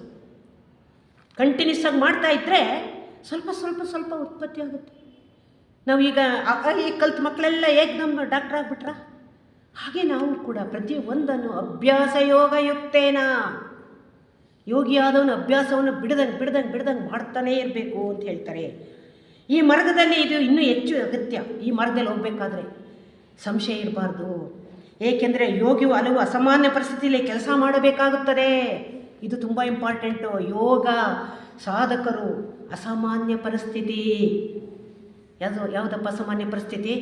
ಯಾರೋ ದುಃಖದಿಂದ 100 ಜನ ಕಷ್ಟದಿಂದ ಒದ್ದಾಡ್ತಾ ಇರ್ತಾರೆ, ನಮ್ಮ ಕೈಲಾದಷ್ಟು ಕೆಲಸ ಅಲ್ಲಿ ಸೇವೆ ಮಾಡೋಕ್ಕೆ ಹೋಗಬೇಕು, ಅದು ಅಸಾಮಾನ್ಯ ಪರಿಸ್ಥಿತಿ. ಆವಾಗ ದೃಢವಾಗಿದ್ದರೆ, ನಮ್ಮ ದೇಹದಲ್ಲಿ ಸಂಶಯ ಇಲ್ಲದೆ ಇದ್ದರೆ, ಆರೋಗ್ಯಯುತವಾಗಿದ್ದರೆ ಅಲ್ಲಿ ಹೋಗಿ ನಾವು ಅವ್ರಿಗೆ ಸೇವೆ ಮಾಡ್ತೀವಿ. ಅವ್ರಿಗೆ ನೀರು ನಾವು ಒಂದು ಡಾಕ್ಟ್ರನ್ನ ಕರ್ಸ್ಕೊಂಬಂದು ತೋರಿಸೋದು ಅದು ಮಾಡ್ತೀವಿ. ಅದನ್ನು ಮಾಡುವುದು. ಆವಾಗ ನಮಗೆ ಅದು ದೈಹಿಕವಾಗಿ ಮಾನಸಿಕವಾಗಿ ಬರುತ್ತೆ ಅಂತ ಹೇಳ್ತಾರೆ. ಅವನಿಗೆ ತಾನು ಕೈಗೊಂಡಿರುವ ಈ ದೈವಿಕ ಸಾಹಸದ ಅಂತಿಮ ಗುರಿ ತಿಳಿದಿಲ್ಲ. ನಮ್ಗೆ ಅಂತಿಮ ಗುರಿ ಗೊತ್ತಿಲ್ಲ, ಅದರಿಂದ ಸಂಶಯ ಪಟ್ಕೊಂಡು ಕೂತಿರ್ತಾನೆ. ಆದ್ದರಿಂದ ಅವನ ಮನಸ್ಸಿನಲ್ಲಿ ಅನೇಕ ಬಗೆಯ ಸಂಶಯಗಳು ಎದ್ದೇಳ್ತಾ ಇರ್ತವೆ ಅಂತ ಹೇಳ್ತಾರೆ. ತಾನು ಸಾಕ್ಷಾತ್ಕರಿಸಿಕೊಳ್ಳಬೇಕಾದ ಒಂದು ಸತ್ಯವು ನಿಜವಾಗಿ ಇದೆಯೇ, ಅಥವಾ ನಾನು ಮರೀಚಿಕೆಯನ್ನು ಬೆನ್ನೊಟ್ಟಿದ್ದು ಹೋಗುತ್ತಿದ್ದೇನೆಯೇ ಅಂತ ಸಂಶಯ. ನಾನು ನಿಜವಾಗ್ಲೂ ಸಾಕ್ಷಾತ್ಕಾರ ಮಾಡ್ಕೋತೀನಾ? ಮರೀಚಿಕೆ ಅಂದರೆ ಬಿಸಲ್ಲೊಂಚೂರು ಇಲ್ಲೊಂಚೂರು ಹೋಗುತ್ತಲ್ಲ, ಅದನ್ನು ಇಟ್ಕೊಂಡು ಹೋಗ್ತಾ ಇದ್ದೀನಾ ಅಂತ ಹೇಳ್ತಾರೆ. ಇನ್ನೊಂದು ಹೇಳ್ತಾರೆ, ಪ್ರತಿಯೊಬ್ಬ ಆಕಾಂಕ್ಷೆಯು ಕೆಲವು ಸಲ ಖಿನ್ನತೆಗೆ ತುತ್ತಾಗ್ತಾನೆ. ಯಾವಾಗ ಸಂಶಯ ಶುರುವಾಗುತ್ತೋ, ಸಂಶಯದಿಂದಲೇ ಸೈಕೋಸಮ್ಯಾಟಿಕ್ ಶುರುವಾಗೋದು. ತುಂಬ ಮನೆಗಳ ಸಂಶಯದಿಂದ ಸಂಸಾರನೇ ಒಡೆದೋಗಿದೆ. ಮಕ್ಕಳ ಸಂಶಯದಿಂದ ನೋಡೋದು, ಹೆಂಡತಿನ ಸಂಶಯ ನೋಡೋದು, ಗಂಡನ ಸಂಶಯದಿಂದ ನೋಡೋದು, ಎಷ್ಟೋ ಮನೆಗಳ ಸಂಸಾರನೇ ಹಾಳಾಗಿದೆಯಲ್ಲ. ಇದು ಸೈಕ್ಯೋಗಳು ಆಗಿಬಿಡ್ತಾರೆ. ಅದು ಖಿನ್ನತೆ ಎಂದು ಅದನ್ನೇ. ಯಾವಾಗ ಸಂಶಯ ಜಾಸ್ತಿ ಆಗುತ್ತೋ ಮನಸ್ಸಿನಲ್ಲಿ ಖಿನ್ನತೆ ಉದ್ಭವ ಆಗಿಬಿಡುತ್ತೆ. ಅಲ್ಲಿ ದ್ವೇಷ ಶುರುವಾಗುತ್ತೆ, ಕೋಪ ಶುರುವಾಗುತ್ತೆ, ಯಾರನ್ನಾರು ಹೊಡಿಬೇಕು, ಬಿಡಿಬೇಕು, ಅವ್ರನ್ನೇನಾದರೂ ಮಾಡಬೇಕು ಅನ್ನೋ ಒಂದು ಭಾವನೆಗಳು ಹೇಳಲಿಕ್ಕೆ ಶುರುವಾಗುತ್ತೆ. ಸಂಶಯದಿಂದ ಇಷ್ಟು ಬರೋದು ಅಂತ ಹೇಳ್ತಾರೆ. ಮತ್ತು ದೃಢ ಮನಸ್ಸಿನಿಂದ ತಿಳಿದು ಮತ್ತು ಹೊಸ ಉತ್ಸಾಹದಿಂದ ಪ್ರಯಾಣವನ್ನು ಮುಂದುವರಿಸುತ್ತಾನೆ ಸಾಧಕನು. ದೃಢ ಮನಸ್ಸು, ಪತಂಜಲಿಯವರು ಹೇಳ್ತಾರೆ ಒಂದು ಕಡೆ, ಧೈರ್ಯ ಧೈರ್ಯ ಧೈರ್ಯ ಅಂತಾರೆ. ಯಾವುದು ಧೈರ್ಯ? ದೃಢವಾಗಿರಬೇಕು. ದೃಢವಾಗಿದ್ದಾಗ ಧೈರ್ಯ ಬರುತ್ತೆ, ಶಕ್ತಿಯುತವಾದ ಧೈರ್ಯ ಬರುತ್ತೆ. ಆ ಧೈರ್ಯ ಬಂದಾಗ ಎಂಥ ಕೆಲಸ ಮಾಡೋಕ್ಕೂ ಮುನ್ನುಗ್ತಾನೆ. ಆಮೇಲೆ ಇನ್ನೊಂದು ಹೇಳ್ತಾರೆ, 4ನೇದು ಅಜಾಗರೂಕತೆ. ಅಜಾಗರೂಕತೆ ಅಂದರೆ ಜಾಗ್ರತೆ ಇಲ್ಲದೆ ಇರುವಂಥದ್ದು. ಯೋಗಿಗೆ ಜೀವನದಲ್ಲಿ ಅನೇಕ ಆಕಾಂಕ್ಷೆಗಳ ಪಥದಲ್ಲಿ ಬರುವ ಮತ್ತೊಂದು ಅಡಚಣೆ ಎಂದರೆ ಅಜಾಗರೂಕತೆ. ಜಾಗೃತಿಯಾಗಿರಲ್ಲ ನಾವು. ಎಲ್ಲೋ ಸ್ವಲ್ಪ ಓದೋದು, ಸ್ವಲ್ಪ ನೋಡೋದು, ಸುಮ್ಮನಿರೋದು. ಜಾಗ್ರತೆ, ಉತ್ತಿಷ್ಟೋ ಜಾಗ್ರತೆಯಿಂದ ವಿವೇಕಾನಂದ ಹೇಳಿದ್ರಲ್ಲ, ನೀನು ಯಾವಾಗ ನನ್ನ ಮನಸ್ಸನ್ನು ಎಚ್ಚೆತ್ತ ಮನಸ್ಸಿನಿಂದ ಸದಾ ಜಾಗೃತೆಯಿಂದ ಇರ್ತೀಯೋ, ನೀನು ಯಾವ ಕೆಲಸ ಮಾಡೋಕ್ಕೂ ಅಲ್ಲಿ ನಿನಗೆ ರೆಡಿಯಾಗಿರ್ತೀಯ ಅಂತ ಅರ್ಥ. ಏಕಾಗ್ರತೆಯನ್ನು ಒಳಗೆ ಆದ ಮನಸ್ಸನ್ನು ಸಡಿಲಗೊಳಿಸಿ ಅಜಾಗರೂಕತೆ. ಅಯ್ಯೋ ನಾಳೆ ಮಾಡಿದ್ರಾಯ್ತು, ಏನು ಅರ್ಜೆಂಟು, ಅಯ್ಯೋ ನೀನು ಮೀಟಿಂಗ್ ದಿನ ಹೋಗ್ಬೇಕಾ, ಇನ್ನೊಂದು ಸರಿ ಹೋದ್ರಾಯ್ತು, ಈ ಥರ ತಿಳ್ಕೊಳ್ಳೋದು ನಾವು. ಇದು ಅಜಾಗರೂಕತೆ. ಜಾಗ್ರತೆ ಇಲ್ಲ. ಅಯ್ಯೋ ಹೊಸದಾಗಿ ಏನೇನು ಹೇಳ್ತಿದ್ದಾರೆ ತಿಳ್ಕೊಬೇಕಪ್ಪ, ಇವತ್ತು ಬೇರೆಯವ್ರು ಯಾವ ವಿಚಾರ ಹೇಳ್ತಾರೆ ತಿಳ್ಕೊಬೇಕಪ್ಪ ಅಂತ ಜಾಗ್ರತೆಗೊಳ್ಬೇಕು ಮನಸ್ಸು. ಹೊಸ ವಿಚಾರ ತಿಳ್ಕೊಬೇಕು, ಏಕಾಗ್ರತೆಯಿಂದ ಕೇಳಬೇಕು, ಅದನ್ನು ಮನನ ಮಾಡಬೇಕು. ನಾಲ್ಕೇ ಶಬ್ದ ಅಲ್ಲಿ ಕೇಳಿದ್ದನ್ನು ಸುಮ್ಮನೆ ಕೇಳ್ಬಿಟ್ಟು ಮನೆಗೆ ಹೋಗೋದಲ್ಲ, ಬರೀಬೇಕು, ನೋಟ್ಸ್ ಮಾಡ್ತಾ ಇರಬೇಕು. ಬರೆದಷ್ಟು ಜ್ಞಾಪಕದಲ್ಲಿ ಉಳ್ಕೊಳ್ಳುತ್ತೆ. ಮಕ್ಕಳಿಗೆ ಯಾವಾಗ ಅವಾಗೆಲ್ಲ ನಮ್ಮ ಕಾಲದಲ್ಲಿ ಕಾಪಿ ಪುಸ್ತಕ ಬರೀತಿದ್ರಲ್ಲ, ಹೆಂಗೆ ಬರೀತಿದ್ರು ಅಕ್ಷರ ದುಂಡಗಾಗಲಿ ಅಂತ, ಹಾಗೆ ನೀವು ಬರೆದು ನೋಡಿ, ಬರೆದಷ್ಟು ಜ್ಞಾಪಕದಲ್ಲಿ ಉಳ್ಕೊಳ್ಳುತ್ತೆ. ಸುಮ್ಮನೆ ಕೇಳ್ಬಿಟ್ಟು ಮನೆಗೆ ಹೋದ್ರೆ ಆಗಲ್ಲ. ಯಾವ ಕ್ಷೇತ್ರದಲ್ಲೇ ಆಗಲಿ ಒಬ್ಬ ವ್ಯಕ್ತಿ ಉನ್ನತ ಮಟ್ಟಕ್ಕೆ ಏರಲು ಈ ದೌರ್ಬಲ್ಯ ಅಡ್ಡಿ ಮಾಡುತ್ತದೆ. ಯಾವ ಕ್ಷೇತ್ರದಲ್ಲೇ ಆಗಲಿ ನೋಡಿ, ನೀವು ಯಾವುದೇ ವಿದ್ಯಾಭ್ಯಾಸ ಕ್ಷೇತ್ರಕ್ಕೆ ಹೋಗಿ, ವಿದ್ಯಾಭ್ಯಾಸಿ ಅವನು ಪ್ರಿನ್ಸಿಪಲ್ ಆಗ್ಬೋದು, ಮಾಸ್ಟರ್ ಆಗ್ಬೋದು, ಅವನು ಅಜಾಗರೂಕತೆ ಇದ್ದರೆ, ಜಾಗೃತಿ ಆಗೋ ಸ್ಟಡಿ ಮಾಡದೆ ಬಂದರೆ ಆ ಮಕ್ಕಳಿಗೆ ಏನು ಹೇಳ್ಕೊಡೋಕ್ಕೆ ಸಾಧ್ಯ? ಅವನೇ ಒಂದು ಸಂಶಯ ಅಥವಾ ಜಾಗೃತಿ ಇಲ್ಲದಿರುವಂಥ ವಿಚಾರದಲ್ಲಿದ್ದರೆ ಅದು ವಿದ್ಯಾಭ್ಯಾಸವನ್ನು ಹೆಂಗೆ ದಾನ ಮಾಡೋಕ್ಕಾಗುತ್ತೆ? ಅವನು ಚೆನ್ನಾಗಿ ಸ್ಟಡಿಯಾಗಿ ಓದಿ ಮನನ ಮಾಡ್ಕೊಂಡು ಬಂದರೆ ನಿರ್ಗಳವಾಗಿ ನನ್ನ ಮಕ್ಕಳಿಗೆ ಮನಮುಟ್ಟೋ ಹಾಗೆ ಹೇಳ್ಬೋದು. ಅಯ್ಯೋ ನಾನು ಮೊದಲೇ ಓದಿದ್ದೀನಿ, ಇನ್ನೇನು ಒಂದೊಂದು ಸರಿ ಓದೋದು ಅಂತ ಹೇಳ್ಕೊಂಡು ಹೋಗೋದಲ್ಲ. ಕೆಲವು ನಮ್ಮ ನಮ್ಮ ಟೀಚರ್ಸ್ ನಾನು ನೋಡಿದ್ದೆ, ಅವ್ರು ದಿನ ಓದೋರು. ಕ್ಲಾಸ್ಗೆ ಯಾವ ಪಾಠ ತೊಗೋತಿದ್ದಾರೋ ನಾವು ಅವ್ರ ರೂಮ್ಗೆ ಹೋದರೆ ಓದ್ತಾ ಕೂತಿರೋರು. ಎಷ್ಟೋ ಸರಿ ಮಾಡಿರ್ತಾರೆ ಪಾಠನ, ಆದರೂ ಓದೋರು ನೋಡಿ. ಅಲ್ಲಿ ನಾನು ಕೇಳ್ತಾ ಇದ್ದೆ, ಏನು ಮೇಡಮ್ ದಿನ ಓದ್ತೀರಾ?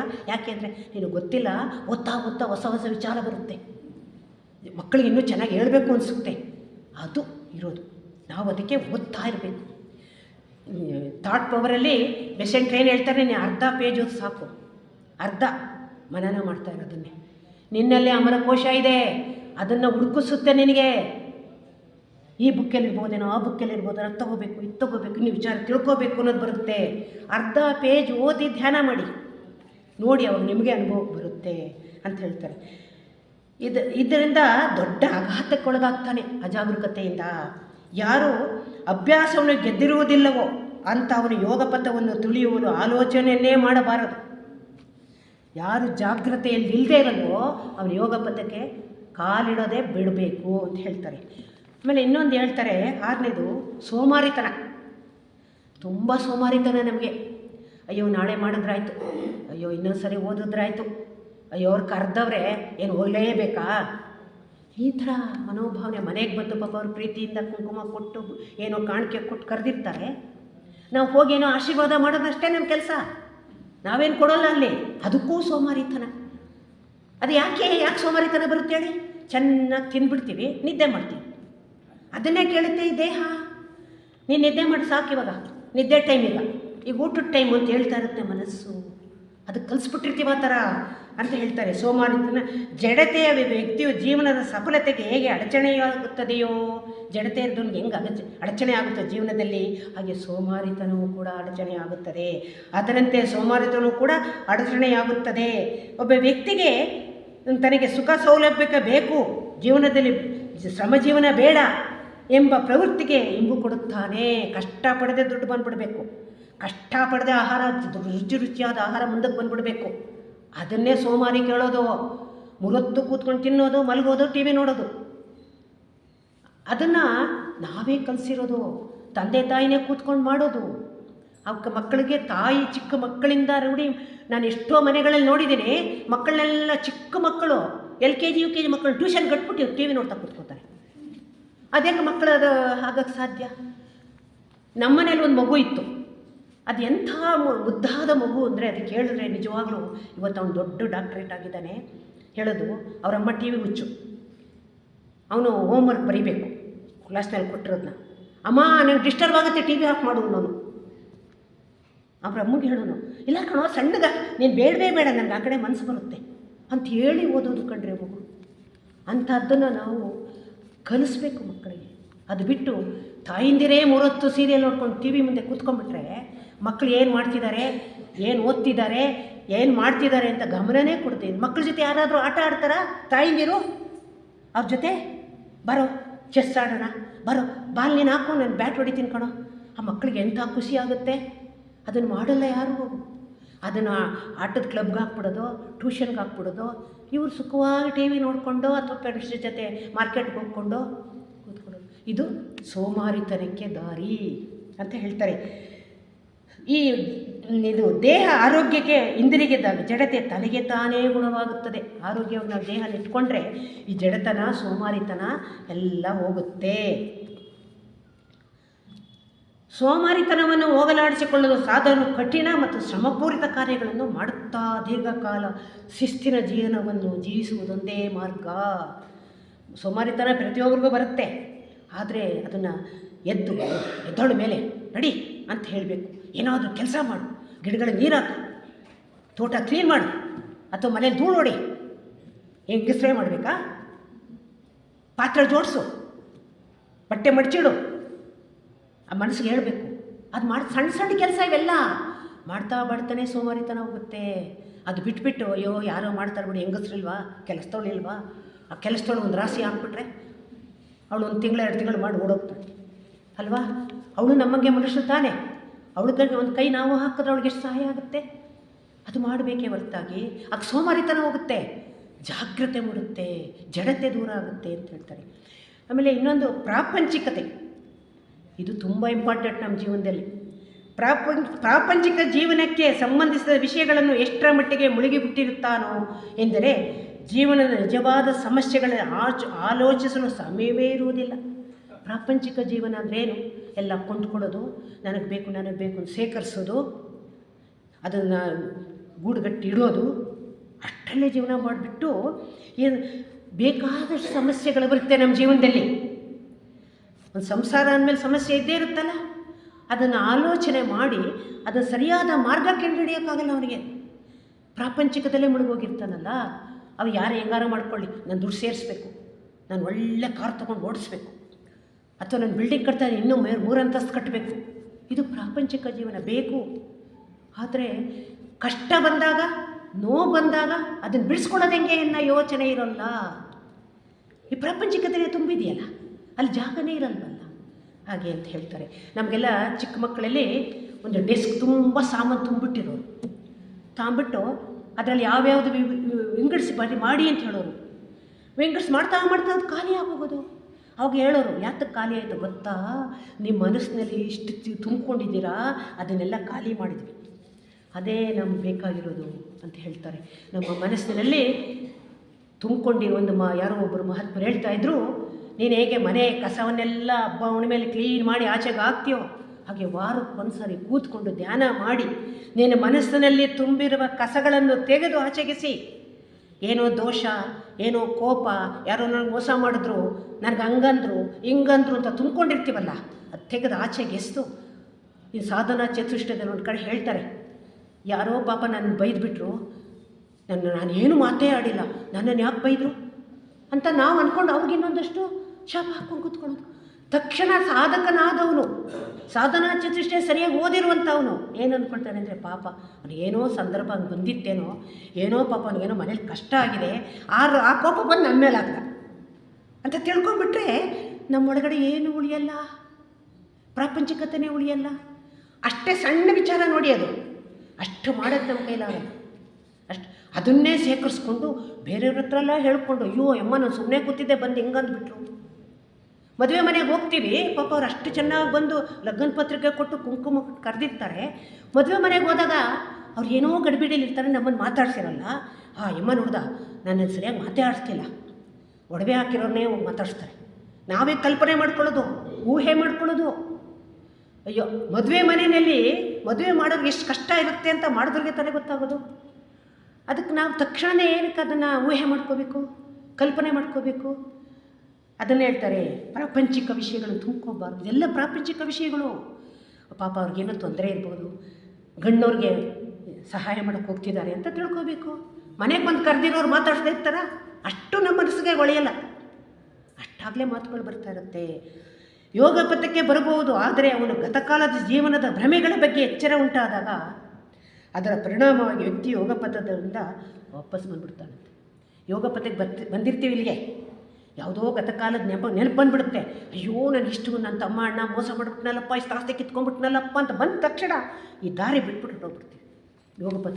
ಅದರಿಂದ ಆ ಭ್ರಮೆಯನ್ನೆಲ್ಲ ನಾವು ನಿವಾರಣೆ ಮಾಡ್ಕೋಬೇಕು ಅಂತ ಹೇಳ್ತಾರೆ. ಭ್ರಮೆ ಅಂತ ಒಂದು ಸಬ್ಜೆಕ್ಟ್ ಹೇಳ್ತಾರೆ ಇಲ್ಲಿ, 7ನೇದು ಭ್ರಮೆ. ಇದೊಂದು ಹೇಳ್ಬಿಡ್ತೀನಿ, ಇನ್ನೂ ಟೈಮ್ ಇದೆ 5 ನಿಮಿಷ. ಭ್ರಮೆ ಎಂದರೆ ವಸ್ತು ಅಥವಾ ವಿಷಯ ವಾಸ್ತವಿಕವಾಗಿ ಏನಾಗಿದೆಯೋ ಅದಲ್ಲ ಎಂದು ಭಾವಿಸುವುದು. ಸಾಧಾರಣವಾಗಿ ಇದು ವಿವೇಕ ಮತ್ತು ವೈರಾಗ್ಯದಲ್ಲಿ ತುಂಬ್ಕೊಂಡ್ಬಿಟ್ಟಿರುತ್ತೆ. ಆದ್ದರಿಂದ ಭ್ರಮೆಯಲ್ಲೇ ಮುಳುಗೋಗ್ಬಿಟ್ಟಿರ್ತೀವಿ ನಾವು ಯಾವಾಗಲೂ. ಏನಪ್ಪ ಅಂದರೆ, ಇರುವುದನ್ನು ಇರುವ ಹಾಗೆ ನೋಡಲ್ಲ. ಜೆ.ಕೆ. ಅದನ್ನೇ ಇರೋದು, ಏನಿದೆಯೋ ಅದನ್ನು ನೋಡು. ಈಗ ಫ್ಯಾನ್ ನೋಡ್ತಾ ಇರ್ತೀವಿ, ಫ್ಯಾನು ಅಯ್ಯೋ ಅವ್ರ ಮನೇಲಿ ಇನ್ನೂ ಚೆನ್ನಾಗಿತ್ತು, ನಮ್ಮ ಮನೇದು ಇನ್ನೂ ಚೆನ್ನಾಗಿತ್ತು, ಇದೇನು ಹಿಂಗಿದೆ, ಇರೋದನ್ನೇ ಇರೋ ಹಾಗೆ ನೋಡು. ಈ ಪುಟ್ಟಮ್ಮನ ಇರುವಾಗೆ ನೋಡಿ, ಪುಟ್ಟಮ್ಮನ ಹಿಂದಿಂದ ಏನೇನೋ ಅವಳೇನೋ ಕೋಪ ಮಾಡ್ಕೊಂಡಿದ್ಲು, ಅವಳೇನೋ ನನಗೆ ಹಂಗಂದ್ಲು ಹಿಂಗಲ್ಲದು ಬೇಡ. ಈಗ ಈ ಕ್ಷಣದಲ್ಲಿ ಏನಿದೆಯೋ ಅದನ್ನು ಮಾತ್ರ ನೋಡಿದಾಗ ನಾವು ಭ್ರಮೆಯಿಂದ ಹೊರಗಡೆ ಬರ್ತೀವಿ ಅಂತ ಹೇಳ್ತಾರೆ. ಇಂಥ ಪ್ರಕ್ರಿಯೆಗಳು ಈ ರೀತಿಯಲ್ಲಿ ಪ್ರಗತಿಯಾಗಿ ನಿರಂತರವಾಗಿ ಮತ್ತು ಮೊದಲಿದ್ದ ಸ್ಥಿತಿಯಲ್ಲೇ ನಡೀತಾನೇ ಇರುತ್ತೆ. ಇದೆಲ್ಲ ಅಡಚಣೆಗಳನ್ನು ನಿವಾರಿಸಿಕೊಳ್ಳೋದು ನಮ್ಮ ಕೈಲೇ ಸಾಧನೆ ಮಾರ್ಗದಲ್ಲಿ ಇರುತ್ತೆ ಅಂತ ಹೇಳ್ತಾರೆ. ನೋವನ್ನು ಪರಿಣಾಮಕಾರಿ ರೀತಿಯಲ್ಲಿ ನಾವು ನಿವಾರಣೆ ಮಾಡ್ಕೋಬಹುದು ಅಂತ ಹೇಳ್ತಾ ಬರ್ತಾರೆ. ಎಲ್ಲವನ್ನು ನಿವಾರಣೆ ಮಾಡ್ಕೋಬೋದು, ನಮ್ಮ ಕೈಲಿದೆ ಎಲ್ಲ, ಅದನ್ನೇ ಹಿಡ್ಕೊಂಡು ಕೂತ್ಕೊಳ್ಳೋದಲ್ಲ. ಇವು ಕೇವಲ ಲಕ್ಷಣಗಳಾಗಿದ್ದರೂ ಇವು ಹೇಗೆ ಕಾರಣವಾಗಿರುವ ಮನಸ್ಸಿನ ಮೂಲಭೂತ ರೋಗಕ್ಕೆ ಚಿಕಿತ್ಸೆ ಮಾಡುವುದರ ಮೂಲಕ ಇದೆ. ಇವೆಲ್ಲ ರೋಗಗಳು ಇಷ್ಟೊತ್ತರೆಗೂ ಹೇಳೋದಲ್ಲ, ಅವೆಲ್ಲ ನಮ್ಮ ಮಾನಸಿಕ ರೋಗಗಳು. ಅವಕ್ಕೆ ಚಿಕಿತ್ಸೆ ನಾವೇ ಮಾಡ್ಕೋಬೇಕು. ಡಾಕ್ಟ್ರ್ ಹತ್ರ ಹೋದರೆ ಏನೋ ಮಾತ್ರೆ ಇಂಜೆಕ್ಷನ್ ಕೊಡ್ತಾರೆ, ಕ್ಷಣಿಕವಾಗಿ ಆಗುತ್ತೆ. ನಾವೇ ಕೂತ್ಕೊಂಡು ನನಗೆ ಯಾಕೆ ಕೋಪ ಬರ್ತಿದೆ, ನನಗೆ ಯಾಕೆ ಹಿಂಗೆ ದ್ವೇಷ ಬರ್ತಿದೆ, ನನಗೆ ಯಾಕೆ ಇನ್ನೊಬ್ಬರ ಮೇಲೆ ಹೊಟ್ಟೆ ಉರಿ ಬರ್ತಿದೆ, ಯಾತಕ್ಕೆ ಅಂತ ನಾವು ಹುಡುಕೊಂಡು ಹೋದಾಗ ಅಲ್ಲಿ ನಾನು, ನಂದು, ನನಗೆ ಅನ್ನೋದು ಸಿಗುತ್ತೆ. ಅಯ್ಯೋ ನಾನು ಯಾರು, ನಾನು ಭಗವಂತನ ಅಂಶ. ಭಗವಂತನ ಎಷ್ಟು ಜನ ಬೈಯಲ್ಲ. ನೀನೇನು ನನಗೆ ಕೊಟ್ಬಿಟ್ಟೆ, ನೀನು ಕಲ್ಲಾಗಿದ್ಯಾ ಹಂಗೆ ಹಿಂಗೆ ಬೈಯೋರು ಎಷ್ಟು ಜನ ಇಲ್ಲ. ಭಗವಂತ ಏನಾದರೂ ಅದಕ್ಕೆ ಉತ್ತರ ಕೊಡ್ತಾನ? ಕಲ್ಲಾಗಿ ಸುಮ್ಮನೆ ನಾವು ಹಾಗಿರಬೇಕು ಅಂತ ಹೇಳ್ತಾ ಇಲ್ಲಿವರೆಗೂ ಶಾಂತವಾಗಿ ನೀವೆಲ್ಲ ಕೂತ್ಕೊಂಡು ಕೇಳೋದಕ್ಕೆ ನಿಮಗೆಲ್ಲರಿಗೂ ನನ್ನ ವಂದನೆಗಳು.